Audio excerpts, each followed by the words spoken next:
Salut à toutes et à tous, aujourd'hui on se retrouve pour une nouvelle vidéo achat manga janvier 2023. Il y a eu pas mal d'achats ce mois-ci avec notamment le festival d'Angoulême où j'ai pu aller faire quelques achats en direct avec le stand des éditeurs et on commence tout de suite. On commence par le nouveau one-shot de Tatsuki Fujimoto, Adieu Eri, donc l'auteur de Chainsaw Man, Fire Punch, qui nous sort donc un nouveau one-shot après Look Back l'année dernière. Donc là, c'est un one-shot qui va parler de ce que j'ai compris de cinéma. Je ne l'ai pas encore lu, donc je peux pas vous dire qu'est-ce que j'en ai pensé. Mais évidemment, Tatsuki Fujimoto, ça devient un auteur classique, donc ça part dans ma collection.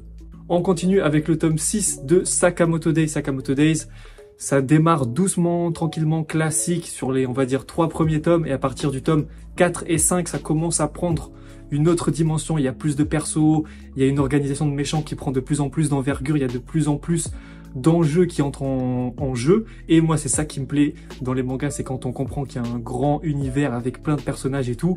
Donc j'ai très hâte de lire ce tome 6 de Sakamoto Days que j'ai pas encore lu. J'ai voulu l'acheter au festival d'Angoulême, mais ils en avaient plus parce que j'y suis allé le dimanche. Donc vraisemblablement, c'est une série qui est très populaire chez Glénat. Donc à lire ce mois-ci le tome 6 et j'espère que ça va continuer sur la bonne lancée des 5 premiers. On enchaîne avec le tome 18 de Jujutsu Kaisen qui donc continue ce début d'arc qui s'appelle La Traque, il me semble, avec un tome 17 qui était assez magistral. Je trouve que sur ce tome là la couverture est un peu moins stylée que les dernières qu'on a eu droit, mais il me semble qu'après ça continue et que ça régale encore. Mais voilà, je vais me le lire, j'espère que j'ai entendu dire qu'il y avait des gens qui disaient que l'arc de la traque ça pouvait être un peu moins bien, mais apparemment ce serait que lié au scan. Je pense que si tu le lis peut-être en tome ça passe mieux. Du coup je vais me lire ça et j'espère que on va continuer à nous régaler sur Jujutsu Kaisen. Ensuite, un autre achat du festival d'Angoulême puisque j'ai acheté les 3 premiers tomes de Darwin's Incident. Une série que je me suis décidé à acheter. Je l'ai pas acheté quand elle est sortie au début.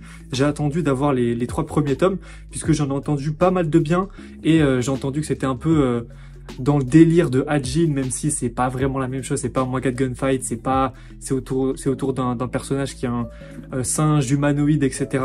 Donc c'est pas non plus le même thème, mais apparemment j'ai entendu qu'il y avait des similitudes et que vu que moi j'ai bien aimé Hajin qui est juste ici dans ma collection, je me suis dit que j'allais m'acheter les 3 premiers tomes et que j'allais voir qu'est-ce que ça donnait tout simplement, histoire de me faire mon avis et voir si ça va faire partie d'une des séries que je suis toutes les semaines ou pas. On passe à l'avant-dernier achat de ce mois de janvier puisque c'est Naruto en édition Hokage, le tome numéro 7. J'ai les 6 premiers qui sont ici. Donc j'ai pas commencé à lire encore l'édition Hokage de Naruto parce que j'ai pas le temps de lire tous ces tomes là, sachant qu'il y a 2 tomes normaux dans un tome gros comme ça. Donc le papier a été corrigé à partir du tome 5, donc ce tome 7 bénéficie d'un papier qui est bien mieux que les 4 premiers à leur époque. Et voilà, je me le lirai quand j'aurai le temps. Je vais me refaire tout Naruto puisque j'ai pas lu tout Naruto, je me suis arrêté après l'arc Pain, il me semble, donc il faut que je me le relise. Et c'est l'édition parfaite, je pense, pour se relire Naruto, du grand format, avec des petits bonus et des doubles tomes, donc ça régale. Et enfin, on termine cette vidéo par le coffret Le Péché originel de Takopi, donc le coffret collector en 2 tomes. Donc ça aussi je l'ai pas pu le trouver à Angoulême ni même dans ma librairie que j'ai dû du coup commander et ils me l'ont livré ensuite. Donc c'est parti très vite ce coffret, apparemment c'est un banger. Ça a été un banger au Japon, ça a été beaucoup apprécié et beaucoup acheté et je pense que du coup c'est la même chose en France cette année. Je l'ai pas encore lu, apparemment c'est un manga qui est assez difficile à lire, assez triste. Je sais pas si c'est du même niveau que Bonne Nuit Poun Poun que je n'ai pas encore lu. Mais voilà, c'est un truc un peu triste, t'en ressors pas très joyeux apparemment de la lecture. Mais voilà, je me suis dit qu'il fallait que je lise un peu des trucs un peu différents. Donc je me le suis pris, je me l'ouvrirai cette édition collector puisque je vais les lire, je les ai pas encore lus, donc celle-là je vais l'ouvrir. Et puis voilà, c'est le tout pour cet achat manga de janvier. L'achat manga de février évidemment arrivera début mars. Il y aura peut-être un peu moins d'achats en février parce que ça a été un mois assez creux, en tout cas pour moi, mais il y a des petits trucs comme ça qui sont sortis en février dont je vous donnerai mon avis. Et du coup, n'hésitez pas à lâcher un petit pouce bleu, un commentaire si vous avez kiffé cette vidéo.